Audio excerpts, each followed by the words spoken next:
و این نقشی است که ملت عراق و ملت‌های منطقه هم بیگانگان ایفا کردند و این نقشی است که ملت عراق و ملت‌های منطقه همیشه اون رو به خاطر خواهند داشت.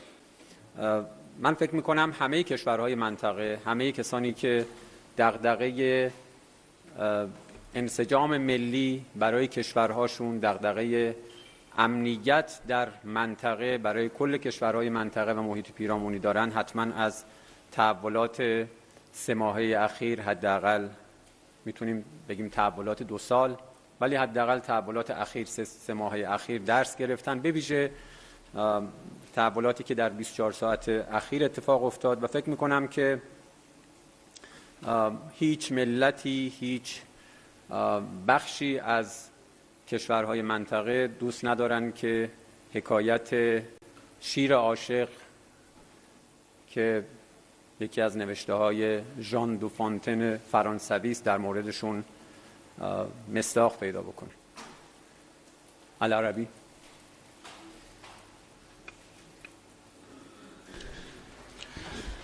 سلام علیکم. سلام علیکم. خسته باشید. شاهد دو نوع تماس‌ها هست بین ایران و کشورهای منطقه و جبهه مقاومت. تماس‌هایی که آقای دکتر عراقچی انجام دادن طی ساعت‌های گذشته، مخصوصا شب گذشته و صبح امروز با همتایان منطقه و دنیا از فرانسه و انگلیس تا قطر و عربستان و مصر. هدف این تماس‌ها چی هست و چه گفتید، چی شنیدید؟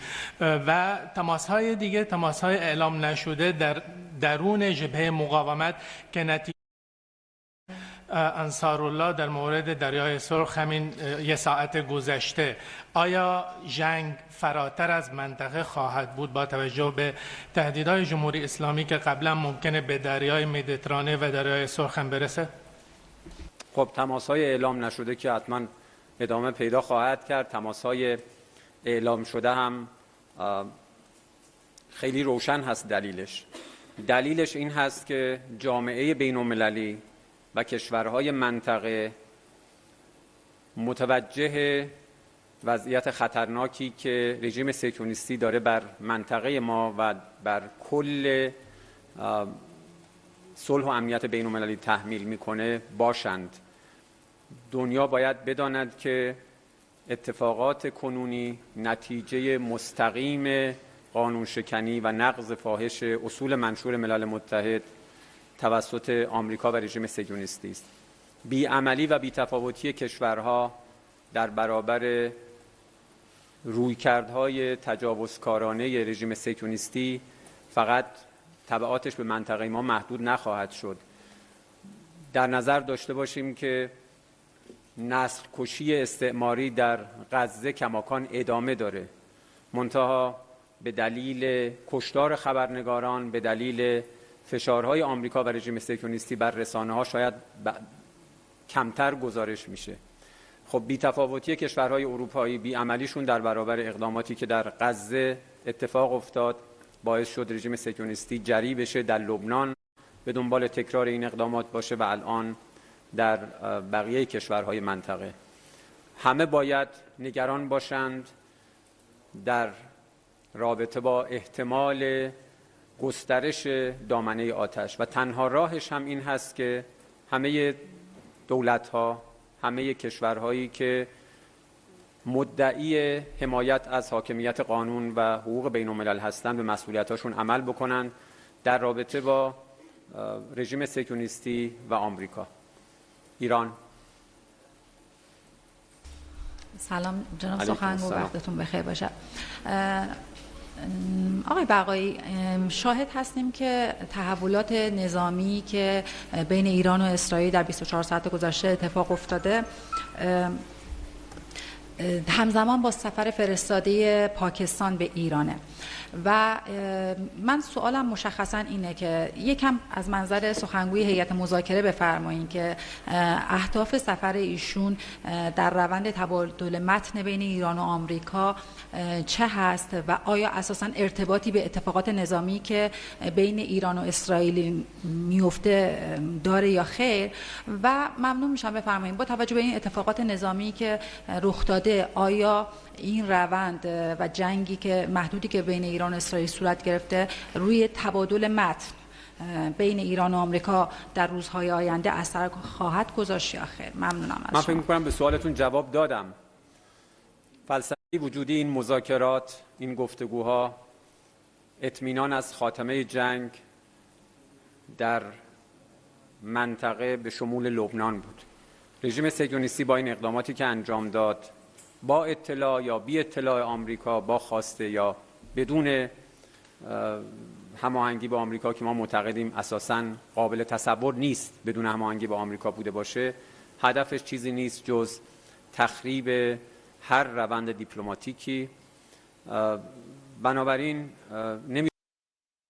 این نخست وزیر این کشور برای و پیامی هم از طرف نخست وزیر این کشور برای مقام معظم رهبری به همراه داشتن که خب تحویل شد. منیبان.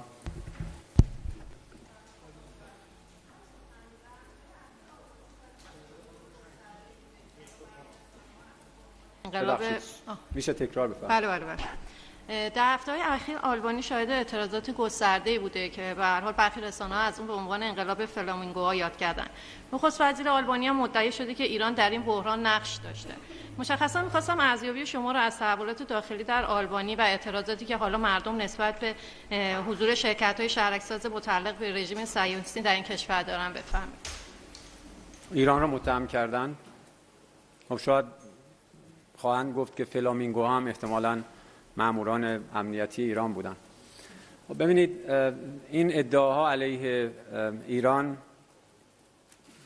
یک الگوی کلیشه‌ای است که هر هیئت حاکمه‌ای که نوعی میخواد خودش رو نزدیک بکنه به رژیم صهیونیستی برای خوشایند اونها یک اتهامی رو علیه ایران مطرح میکنه، ولی قطعاً مردم آلبانی درک بالایی دارن و میدونن که این گونه فرافکنی ها صرفاً در راستای فرار از پاسخگویی به مردم این کشور هست در رابطه با اقداماتی که طبیعتاً در نظر مردم آلبانی به عنوان فروش حاکمیت و عزت این کشور محسوب میشه. ما قبل از این هم شاهدش بودیم در 2 دهه اخیر، اینکه اجازه دادن یک گروه تروریستی در اونجا اسکان پیدا بکنه و ما اطلاع داریم که مردم آلبانی از ابتدا با این وضعیت به شدت مخالف بودن. خب نشون میده که مقامات آلبانی به جای پاسخگویی به مطالبات مشروع و منطقی مردم این کشور ترجیح دادن که با یک اتهام خیلی خنده‌دار سعی کنن که